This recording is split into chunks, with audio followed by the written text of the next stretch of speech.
রবিবার সকালে খার্চি উৎসবের আনুষ্ঠানিক সূচনা করলেন মুখ্যমন্ত্রী ডক্টর মানিক সাহা। উদ্বোধনী অনুষ্ঠানে বিশিষ্টদের মধ্যে ছিলেন মুখ্যমন্ত্রী ছাড়াও মন্ত্রী সুশান্ত চৌধুরী, বিধায়ক রামপদ জমাতিয়া, পুর নিগমের মেয়র দীপক মজুমদার, স্থানীয় তথা খয়েরপুর কেন্দ্রের বিধায়ক রতন চক্রবর্তী সহ অন্যান্যরা। মুখ্যমন্ত্রী বলেন, রবিবার থেকে খার্চি পূজা শুরু হওয়ার শেষ দিন অর্থাৎ আগামী শনিবার সরকারি ছুটি ঘোষণা করা হয়েছে। ভারতের কৃষ্টি সংস্কৃতি বিশ্বের মধ্যে অনেক পুরনো। এর মধ্যে চতুর্দশ দেবতা মন্দিরে খার্চি উৎসবের কথা বলতেই হয়। এ পরম্পরা পরবর্তী প্রজন্মের কাছে তুলে ধরতে হবে। খার্চি উৎসবের মধ্য দিয়ে জাতি জনজাতির মেলবন্ধন ও সৌভ্রাতৃত্ব সুদৃঢ় হয়। এবছর উৎসবের থিম সবুজায়ন রাখায় বিধায়ক রতন চক্রবর্তীকে ধন্যবাদ জানান মুখ্যমন্ত্রী। প্রকৃতিকে ভালোবাসার পরামর্শ দেন তিনি। 7 দিনের যেহেতু পুজো শেষ দিন অর্থাৎ 20 তারিখ তার শেষ দিন, তো শেষ দিন আমরা সরকারি ছুটি আমরা ঘোষণা করে দিয়েছি, যাতে করে আরও বেশি করে এই খার্চি পূজা উৎসবকে আরও বেশি করে মানুষ পালন করতে পারে।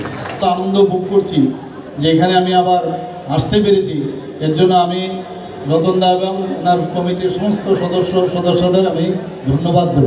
ভারতবর্ষের কৃষ্টি সংস্কৃতি এবং তার যে পরম্পরা আমরা যদি দেখি, সেটা হিন্দু সিভিলিয়ান থেকে আরম্ভ করে হরপ্পা মহেঞ্জোদারো সভ্যতা থেকে আরম্ভ করে সেটা কিন্তু অত্যন্ত পুরনো আমাদের কৃষ্টি সংস্কৃতি সারা পৃথিবীর মধ্যে।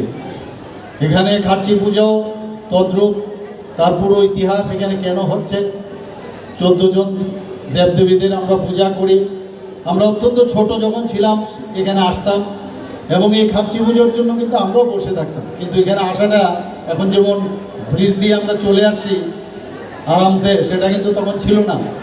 এবং মাঝে মাঝে আতঙ্কেরও সৃষ্টি হতো যে নদীর পাড়ে এখানে বসে থাকতে হতো, যে নদী পার হবো কী করে, এত জলস্রোত ছিল তখন, নৌকা দিয়ে পার হতে হতো এবং অনেক দুর্ঘটনাও তখন ঘটেছে তখন। এবং যখন পুজো টুজো দিয়ে আমরা আমাদের ফ্যামিলির সাথে আসতাম, মা বাবাদের সাথে আসতাম, যখন ফিরে যেতাম মনে হলো প্রকৃত অর্থে আমরা এই 14 দেবতার আশীর্বাদে বাড়িতে ফিরে এসেছি। অত্যন্ত আনন্দ লাগতো এবং শান্তিপূর্ণভাবে এই যে পুজো সেটাকে আমরা তৎকালীন সময়ে যখন আমরা তার অনুভব করতাম, দর্শন করে আমরা যখন ফিরে যেতাম, একটা অদ্ভুত একটা অনুভূতি তখন ছিল। মঞ্চে উদ্বোধনী অনুষ্ঠানের পর বৃক্ষরোপণ করেন মুখ্যমন্ত্রী। তারপর তিনি যান মন্দিরে, সঙ্গে ছিলেন মেয়র, বিধায়ক সহ অন্যান্যরা। মুখ্যমন্ত্রী সেখানে পুজো দেন, রাজ্যবাসীর সুখ সমৃদ্ধি কামনা করেন।